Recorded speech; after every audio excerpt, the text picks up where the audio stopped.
NASA 557, contact tower 128.15.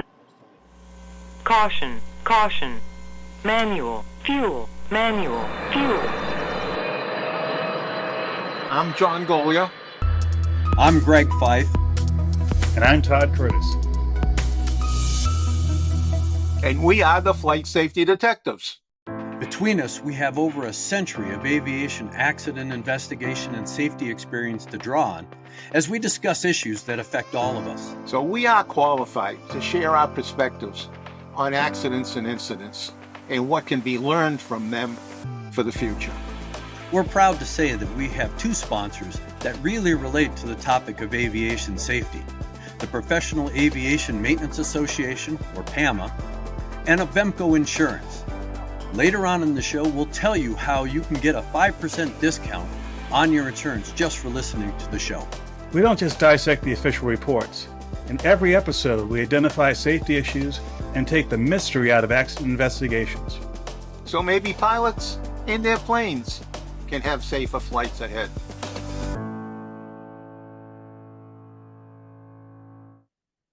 The Flight Safety Detectives is bringing on a new sponsor, Piston Powered, a Power by the Hour program for owners of piston-powered aircraft that can stabilize the long-term cost of owning your airplane. Well, hello, gentlemen. It is another episode of Flight Safety Detectives, and we do have a guest today, which we will get to here shortly. But I just wanted to say hello. John and I just got back from a couple of days down in Daytona Beach, Florida, attending the NAFI Aviation Safety Summit for flight instructors, but it was open to more than just flight instructors. I actually spoke to the group as far as the summit is concerned, and then John and I had the opportunity to speak in to the ISASI, that's the International Society of Air Safety Investigators chapter that is headed by Anthony Brickhouse, who's a professor down at Embry-Riddle. And we had about 50 students who have become members of that particular organization. And not taking away from Nick and the fact that we're going to be talking about unmanned vehicles here shortly, John and I will open up the next show with a debrief of what came out of the NAFI Summit as far as the safety initiatives and the discussions, because there is a big concern right now that the failure rate for all certificates and ratings is at really an all-time high. And not only are the DPEs frustrated with the candidates that are coming forward, and again, we have CFIs that are pushing these students forward, including CFIs who have taught CFIs. So we're going to get into a lot of that in the next show at the beginning, because there's a lot of information that's coming forward. And we're going to also talk basically about the fact that the FAA right now with the new administration is in a lot of discord. The top echelon of the FAA, the administrator, the deputy administrator, and a number of high-ranking executives in the FAA have left the agency. And so the question now is, who's going to run it? We know that the interims never really run the agency, and who's going to be appointed. So we'll be getting into a lot of that in the next show. But given all of that, I'm going to let John or you, Todd, introduce our guest. Well, John will do a much better job than that, and having known Mr. Lappos for quite some time, I will add this before John says anything. Nick has a unique perspective on aviation, starting in the 1960s or 1970s, I'm not sure which, as a gunship pilot in Vietnam flying the Huey Cobra. Am I correct with the model and name there? That's right. Yep. 1968 I started. I soloed in 68. An aircraft which, the thing that I remember about that, it's only about 3 feet wide at the cockpit. That's exactly right. Yeah. But John, take it away with talking about his work with the AIAA and dealing with the future of air mobility. AIAA has been a leader in developing systems for aviation for 60 years. that I know of. I think it came to life in the 60s. And it's basically a whole bunch of people from around the world, mostly engineers, aeronautical, airspace, a whole bunch of specialties around aviation. And they have sort of set standards that others have built upon to develop the air system that we have today. And not long ago, AIAA commissioned a group of people to take a look at this whole unmanned aerial area, not just the hauling passengers like Joby and other companies, but the entire spectrum of airspace and airspace use, and what we need to be thinking about as we go forward. That includes things like the certification of the vehicles, the electronics that go into the vehicles, and also the air traffic control issues, which I'm very concerned about. So Nick is the chairman or co-chairman of the committee, and he is actually the author of the air traffic management piece for this 5-section study. And he has been around aviation, like he said a minute ago, since the middle 60s, which I have him beat, by the way. And without further ado, why don't we just get into it? Because this subject needs all the attention it can get. Welcome, Nick. Thank you, Greg. I've got a question. Give us a Reader's Digest overview of what has transpired over the last 5 to 7 years in ramping up in preparation for the air mobility, and the fact that, again, and we're going to get more specific about unmanned vehicles and some of the issues that have cropped up even recently, but just give us an idea of where the industry is going and what the short-term future looks like, because we're going to have a lot of problems in this ramp up. And unfortunately, I think those problems could be catastrophic.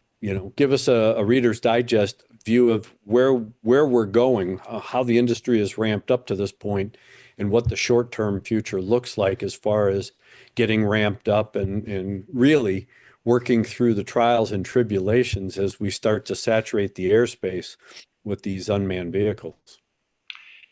And let me answer this by offering up that the future is probably a bit different than we see in the press.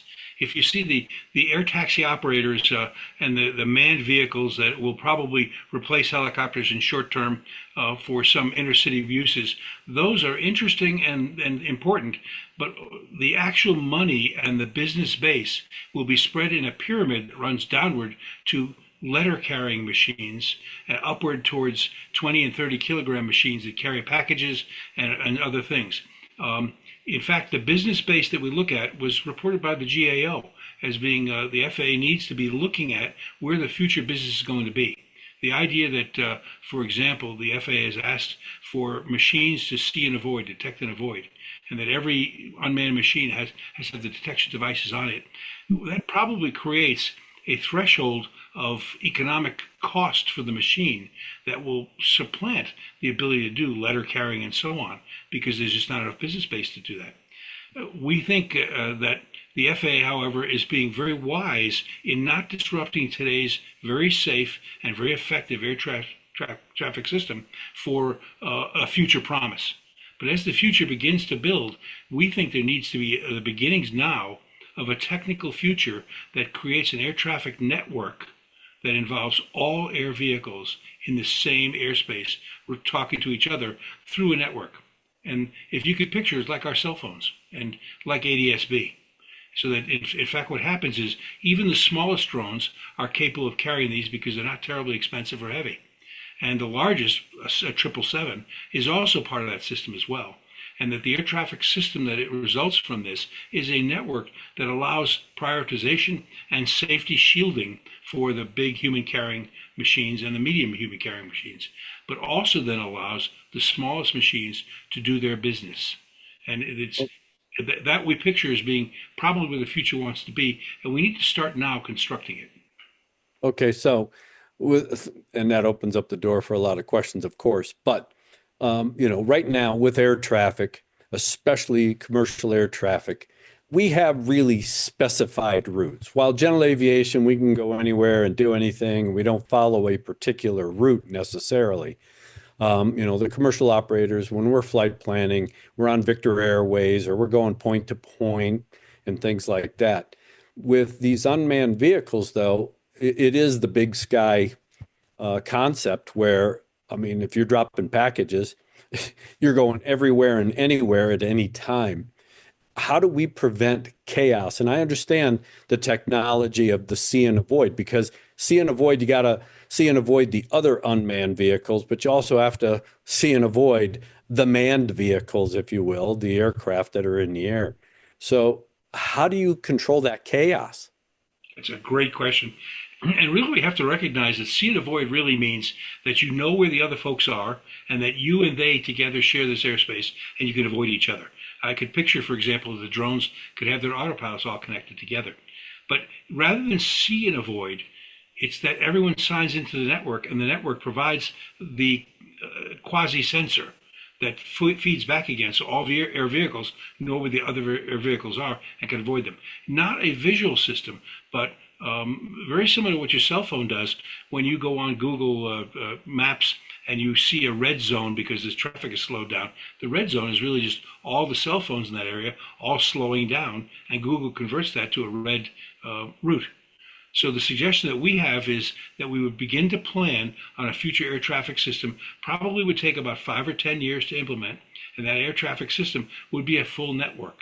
And the network would serve as a quasi sensor and also as both a controller and advisor. Is it a fair characterization that it's basically an ADS-B system on steroids? That's exactly right. ADS-B is a fine way to describe it. However, the bandwidth and the cost of ADS-B both preclude it being propagated to every vehicle. But if you look at our cell phone technology, strip away the battery, strip away the screen, you're left with a small motherboard. It's very possible that a cell phone type technology brought to a future world that has extremely high integrity and high self-reporting could be the way we go, and that every vehicle would have it. And I must underscore that the drone problem is a major one. How do we know how much we've got a problem?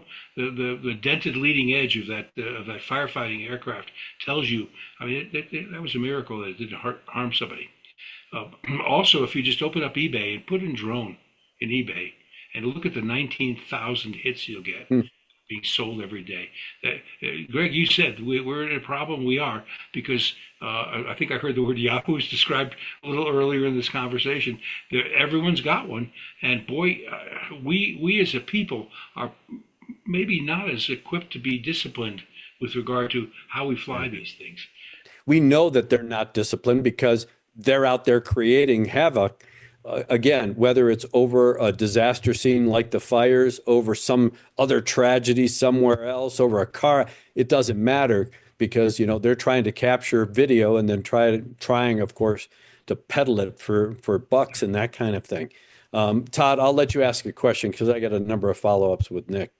Well, that brings into view the Part 107 part of the smaller operators out there, those who are responsible, who are doing commercial work with it right now. It sounds that given the kind of market that the future air mobility type vehicles will serve and the kind of technology that will need to be on it, anything that's out there right now, flying at the high end of Part 107, might not be equipped for this. So that installed base of aircraft, whoever's flying right now, they would have to essentially replace that with a new technology in order to play by the new rules. Has that figured into the conversation as to whether or not this is going to be viable and not disrupting who's using commercial drones now? It's a great question. And it really, I think we have to recognize that future world is going to require us to have future systems. The FAA, I think, today would like to have partitioned airspace, 400 feet and below, routes constructed. And by the way, routes are the worst way to handle traffic because all you do is making jams. Yeah. Instead, if you could picture how this future world would work, the network systems, everyone logs onto the network. The network then takes the intentions of the air vehicles and lays out possibles for them, and they go and fly that route. And there are bubbles around the aircraft to avoid each other, and there are big bubbles around airliners and big bubbles around air taxi operators with humans on board, so that everything else avoids them. And it could be done. This involves some invention, but I tell you what, the Europeans already started down this path. There's an airspace system that they're developing that has many of the elements I'm describing here.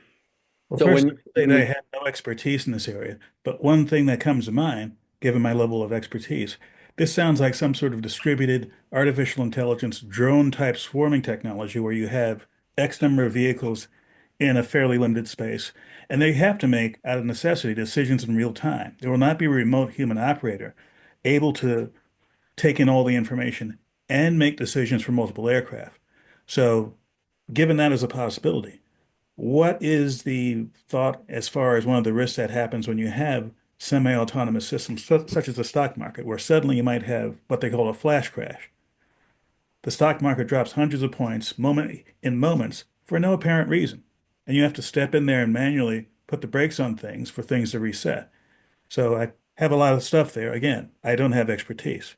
A, the drones will have some level of intelligence. B, what if they lose it momentarily? And the answer to these is going to occur when an expert committee helps to draw up the MOPs for the system and starts to develop TSOs for the system. It'll have to be. And quite frankly, the RTCA serves as a very good framework for having built this system. But let me describe a little bit more about some of the areas that artificial intelligence, if you will, and I'm not sure I like that term very much, but high degrees of automation built into a system like this. You have to have an understanding of how indeterminate systems operate. Right to this second, most of the folks who build advanced systems think of them as determinate systems. And then your validation is done by changing all the input variables and watching the output doesn't blow up. We know that doesn't work. If you taught your teenage son how to drive, the first thing you showed him was how to pull over the curb. Now, if we have systems that are artificially intelligent to some aspect, but have shells around them that protect the system and the public by having protections that say, look, if you go beyond 60 degrees of bank, we're going to stop you. The calculations aren't working anymore, and we're going to have this other shell slip in and protect the air vehicle and the system around it. And we do that all the time. How many check rides have I given? How many check rides have we all given? And what we do is take indeterminate systems like an 18-year-old kid and decide whether they're safe enough to go fly. And that safety is not because they manipulate the airplane so perfectly. It's because they know when to stop manipulating and start controlling the flight path safely and protecting themselves and the area around them. In other words, that indeterminate systems can be protected by having shells of behavior that show judgment. So Nick, when we think about all of this and as everything gets upscaled, are we going to have a TMO, a traffic management office that's going to look at just drones, since we have a traffic management office that's looking at every aircraft in the air, trying to keep some semblance of sanity, especially when there's weather events or, outages and things like that? Let me see if I can answer that. And of course, I'm going to give you just my opinion.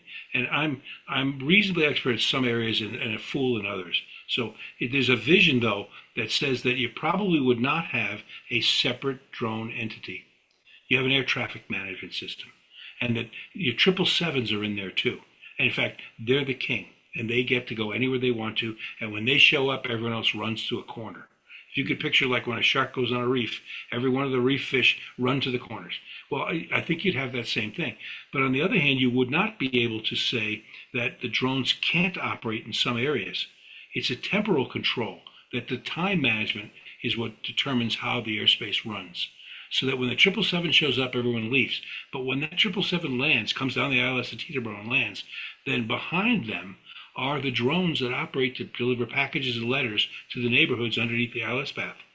And the system knows where they are and understands where they are, flags that in fact they're safe, because since they're already known, then when a 777 comes down the path the next time, everyone gets out of the way, or a warning's issued.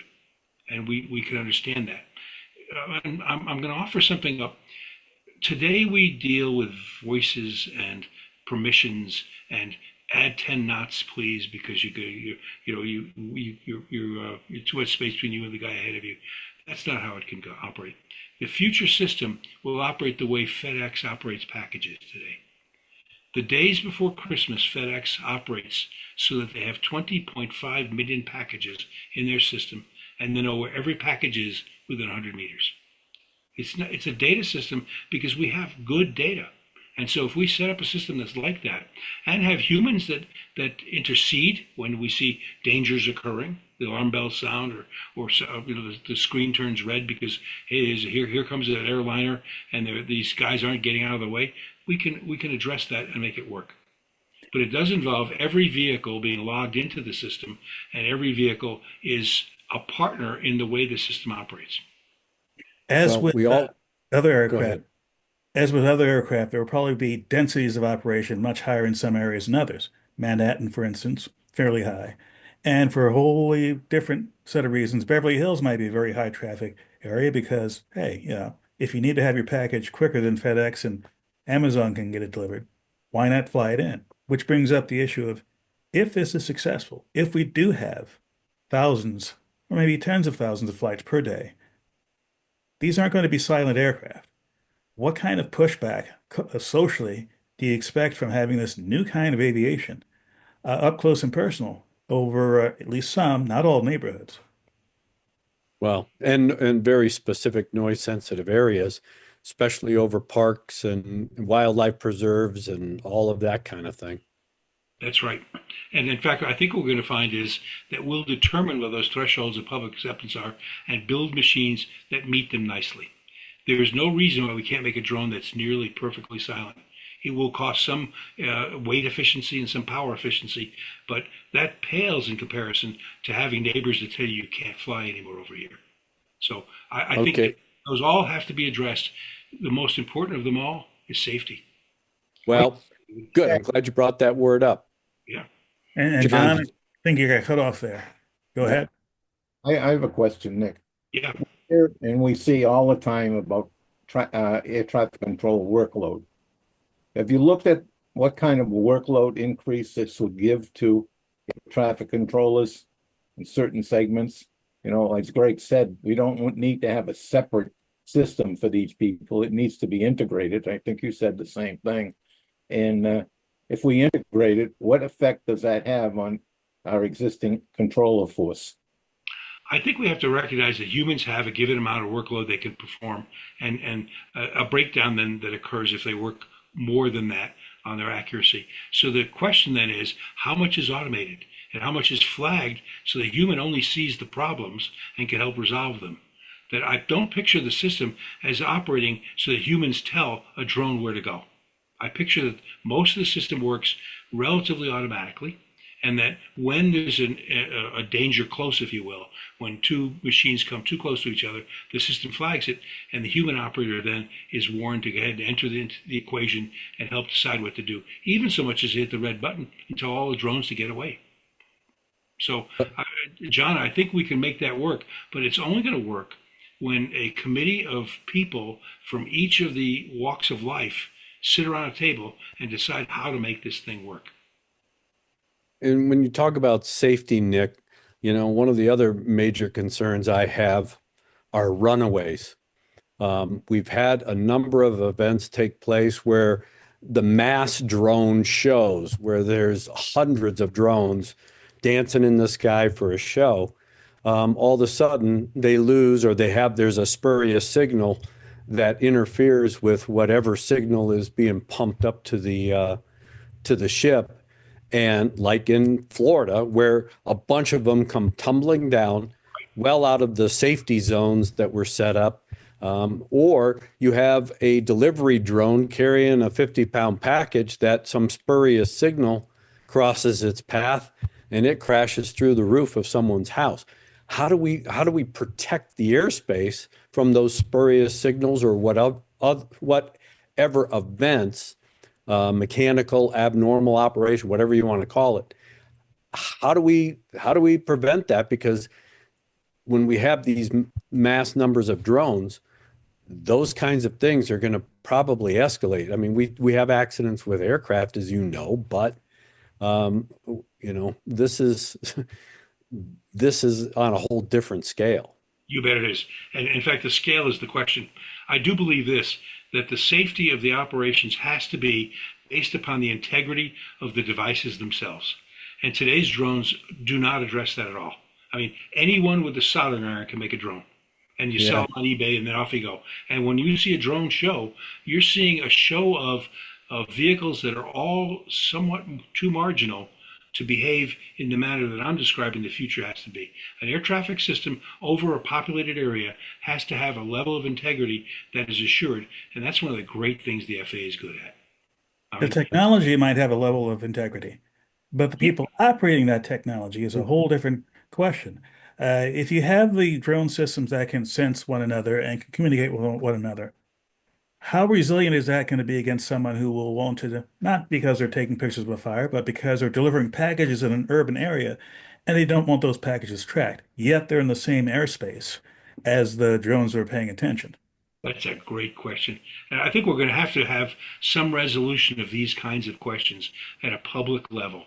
And it has to be one where the users, and these are the Amazons, for example, and the DHLs and the FedExes that have to be weighing in as well. Now, let me offer up where that vision is, at least for Amazon. Bob Whittington is one of the people at Amazon who's developing air vehicles for the future. If you can believe that they have a vice president of air vehicles at Amazon. Great. Right? And Bob said in a symposium that I attended that he believes that in 2029, Amazon will deliver 500 million packages by eVTOL. Wow. I mean, it's a great vision, and it's definitely going to change aviation as we know it. But it's always that ramp up period.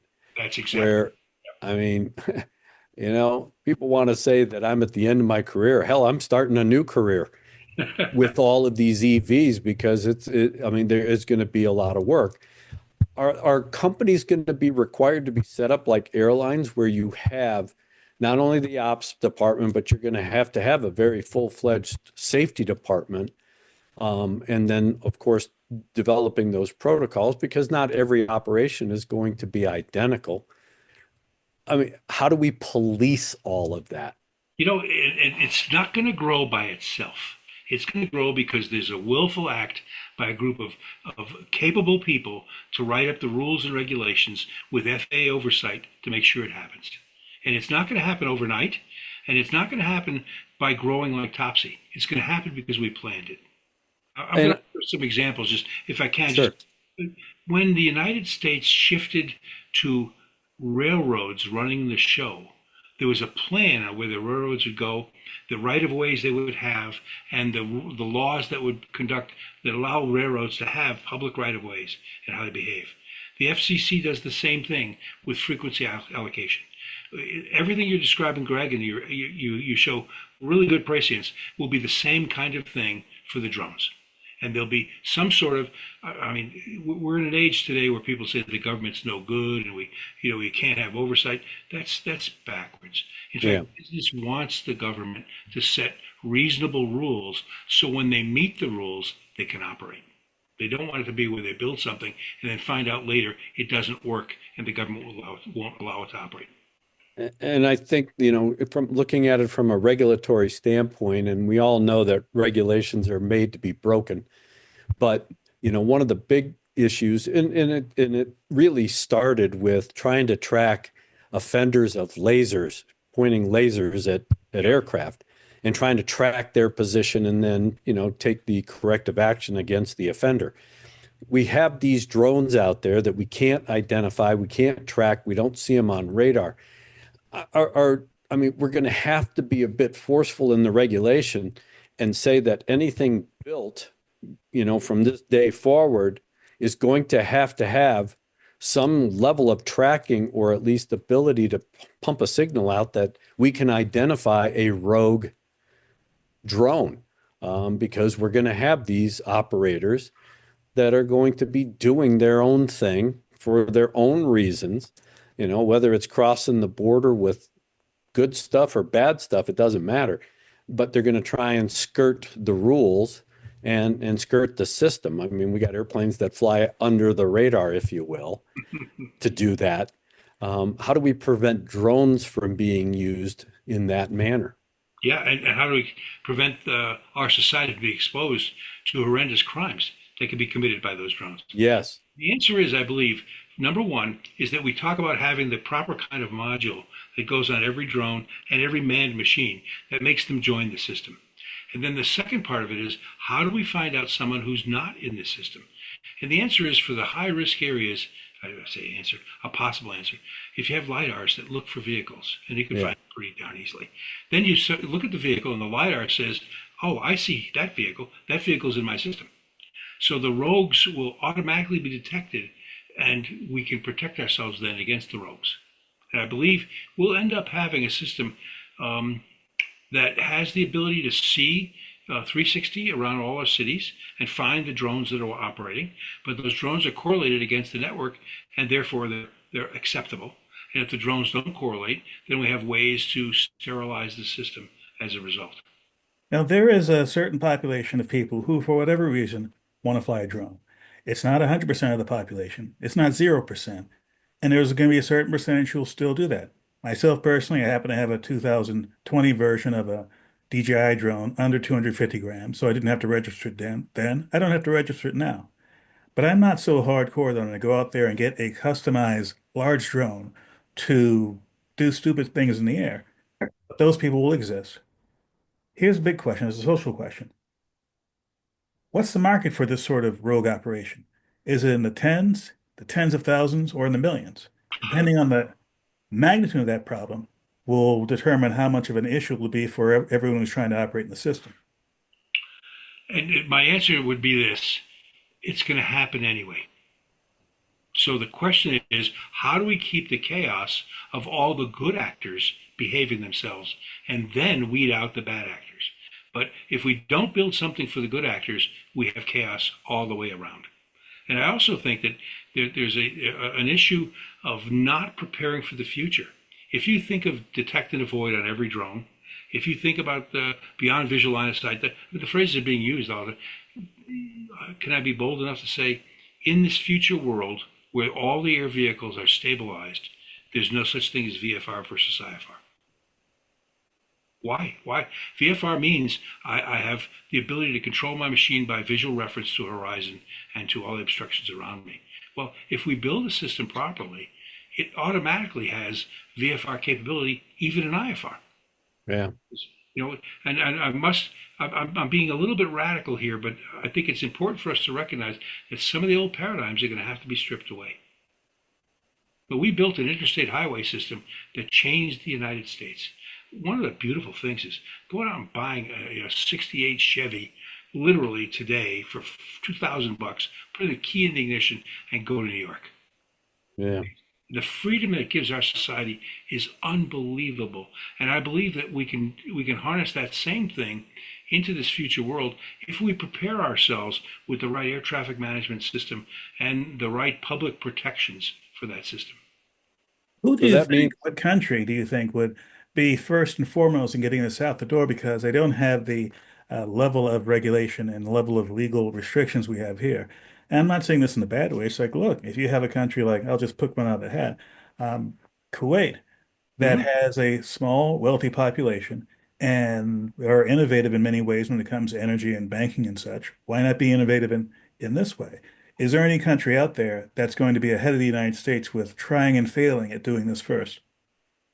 I think that's going to occur. I believe that, in fact, you can't stop it. There are many countries which will permit operations that wouldn't be permitted by a CAA or an FAA or an EASA, because those entities exist in the modern world to protect. And I recognize here, I was a DER at one point, and I worked with the FAA on 3 different certification programs for the company I worked for. And I must tell you, they got their hearts in the right place. And if you go to Kuwait or Abu Dhabi and you operate a drone and then it flies through a window and harms somebody, the whole world look at it and say, what happened? What just happened? One of the problems we have is we're talking about the idea that a city like New York Is it unreasonable to expect if they have 10,000 box trucks that enter New York every given day, that that city might have 5 or 10,000 drones operating to deliver packages and deliver letters, deliver prescription drugs and pizzas? Can we expect that in the future? Not only can we expect it, we want it. The public wants it.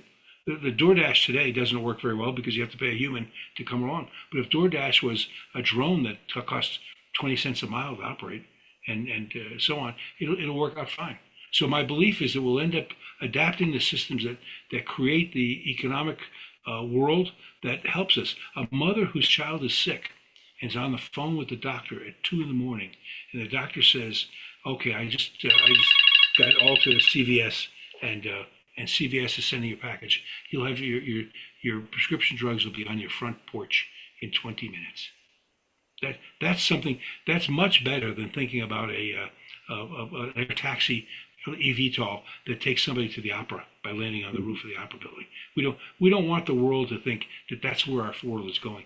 Our world is going so that each one of us can benefit from all this. I tend to be a futurist, and I must tell you, if you look in the past at how things have been changed by the technologies that are out there. Did you know that when Robert Fulton invented the steamboat, 20 years later, the population of St. Louis was 10 times its original population? Because the steamboat allowed the goods to go up the Mississippi River without being pulled. I mean, we don't even realize that. Our nation is made of technological change like this. And unlike most societies in the world, we embrace it, and we put it to use. Use the telephone, the VCR. I mean, think about it. Am I going to be able to geofence my house if I don't want them flying over or around my property? I believe that to the degree that you can protect yourself, the answer is probably yes. Probably yes. And we'll let that shake out. We'll see what happens. Do you want drones flying past your window? By no means. That's an intrusion. Can a drone fly 200 feet over your house or 300 feet over your house and not intrude on you? We'll figure where that line is, Greg, and you'll tell us, and we'll adjust that. But let me offer an example. So that means that maybe someday my super duper killer laser that I have that I've invented, I can use that too if I really get annoyed by drones flying over my house. A microwave transmitter. I can help you build one. Got it. Okay, I'm calling you. Drone. Yeah.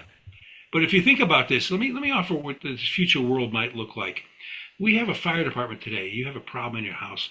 You pick up the phone, you call, and the fire department is running.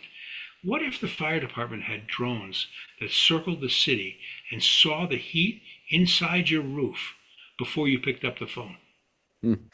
I mean, that will happen. Why? Because it's a good thing. And when it does happen, lives will be saved because of it. What about the competition that exists between the kind of operations, cargo operations you're talking about, which will not have humans on board, versus the advanced air mobility folks who are, in many cases, heavily funded by venture capital, who want to impose their own vision of advanced aviation? And there might be some conflict between that and the package delivery side of things. Is that something outside of the technical aspects of it? Is that something that might set up a showdown, as it were, as to who will have hold sway over the airspace? And let me just add one more element to that, Nick. Yep. Flying cars. Oh, yeah. Let me offer up. I believe you're going to find that the big question of whether humans can fly in a machine that is not being controlled by human will be answered in the next 20 years or so. I'm going to give you some statistics just to give you a feeling for that. There was once a discussion like this about elevators. Should you have buttons on the elevator that send it to the floors?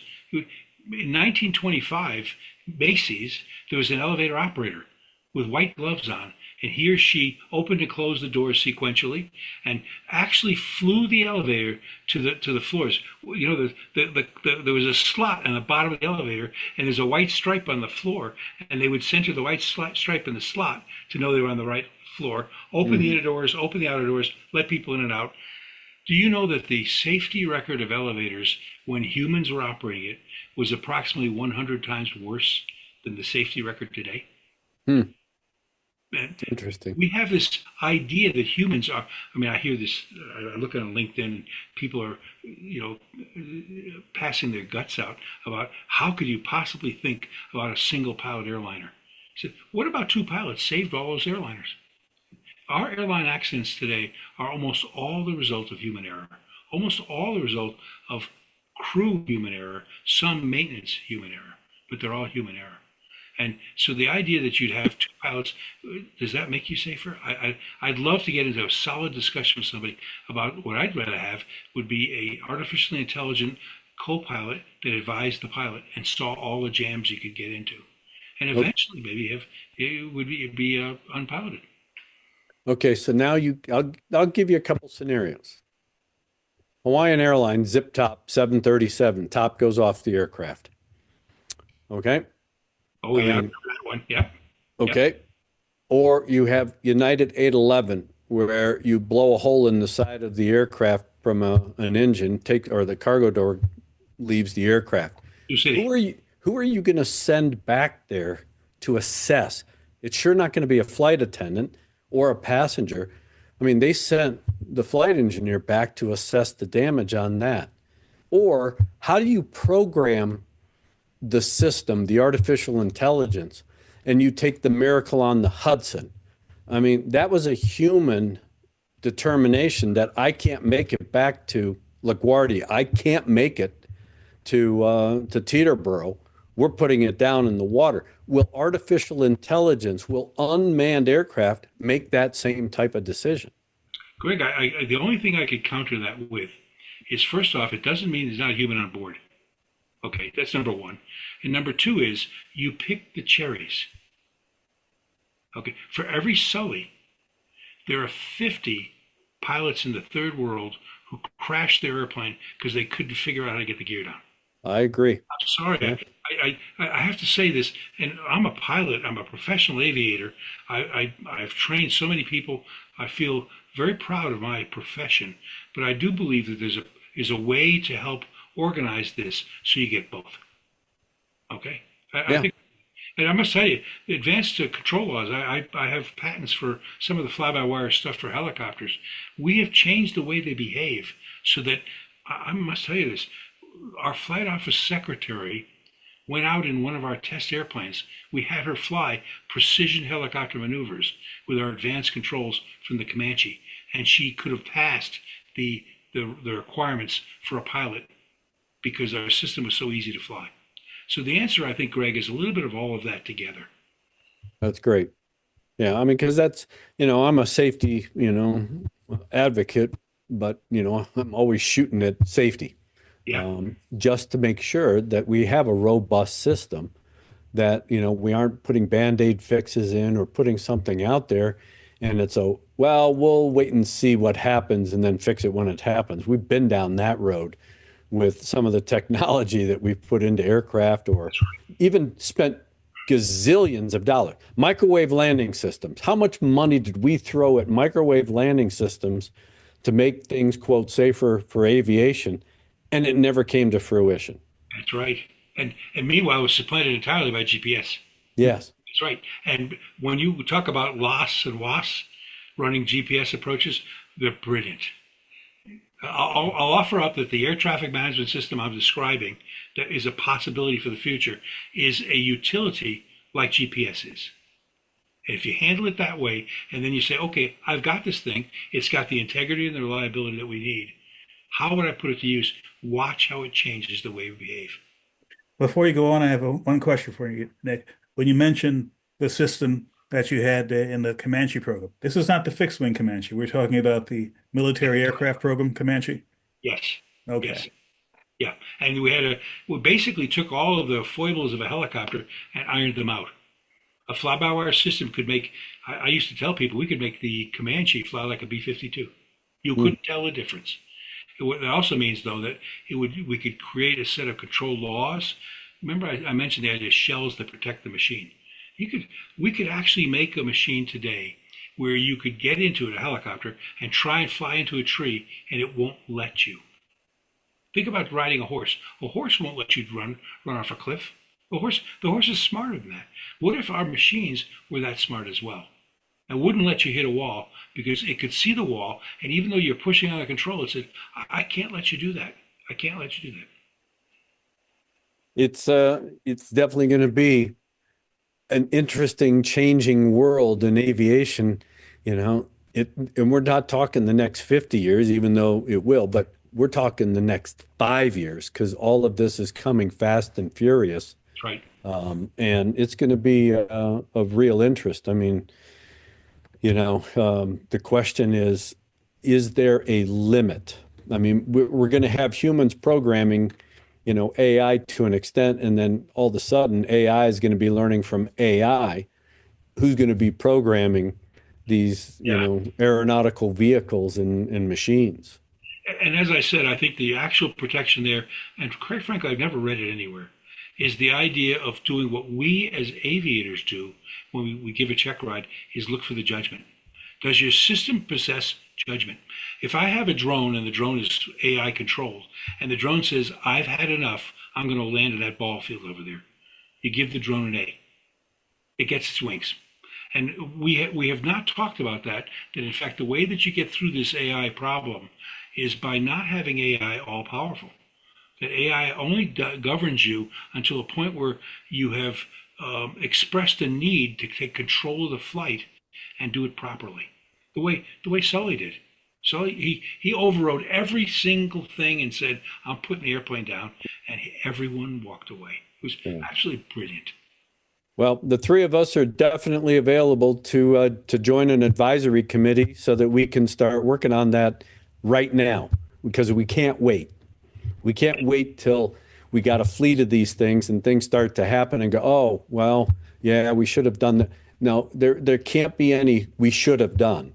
It's got to start to be really a very proactive look into the future that you're describing. We just don't have the opportunity to wait and see how it goes. That's correct. From a safety perspective. And if we do it properly so that the right stakeholders are involved, all of us are involved, it will end up producing a new set of rules. It's going to be interesting. Did you ever see that movie about Steve Prefontaine, who his coach invented Nike shoes, and his shoes came apart on the third lap of a 4-lap race? And the coach said, "I got 1 lap to go."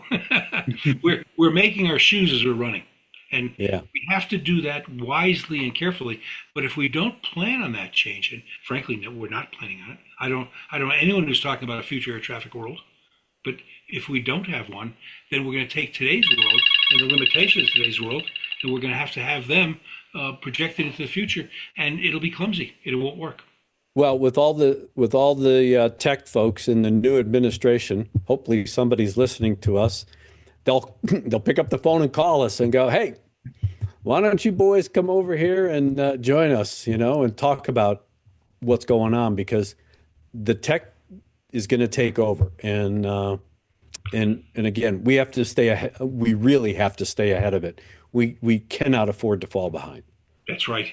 And when the tech tries to take over, the tech has to be governed by the very good cops that the FAA is, that they can govern and check public safety, and that's very important to us. Yeah. I think, John, you were going to say something? Yes, I think it's time for us to say a second to last word. Not us, me saying the second to last word. In that, Todd, why don't you say the second to the last word? why don't I do that?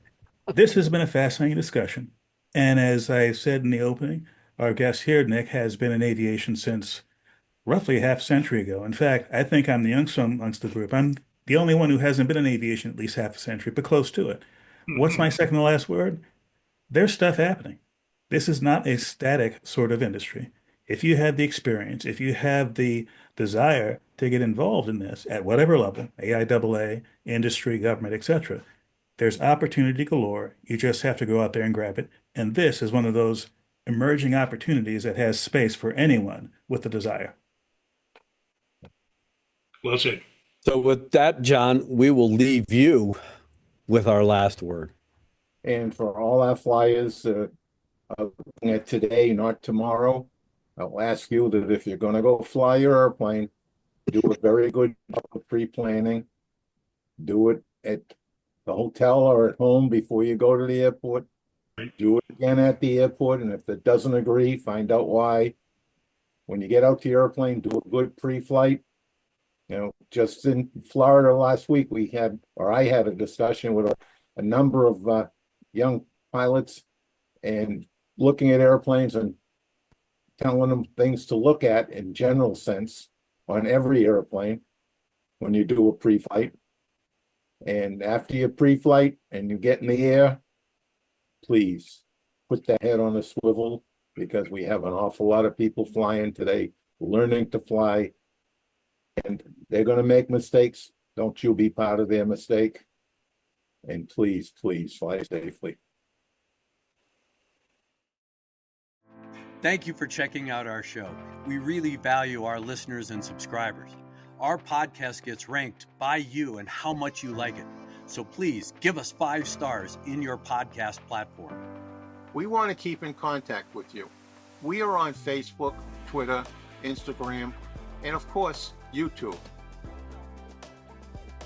You can email the show at flightsafetydetectives@gmail.com. By the way, if you're on YouTube, we're really working on growing the channel, and it helps if you all send in comments. Please do that, and we read all the comments. And be sure to subscribe. Remember, if you're in the market for aviation insurance, you can save 5% with Avemco just by mentioning our show. Visit them at www.avemco.com. That's it for this episode of the Flight Safety Detective. Until the next episode, fly safe.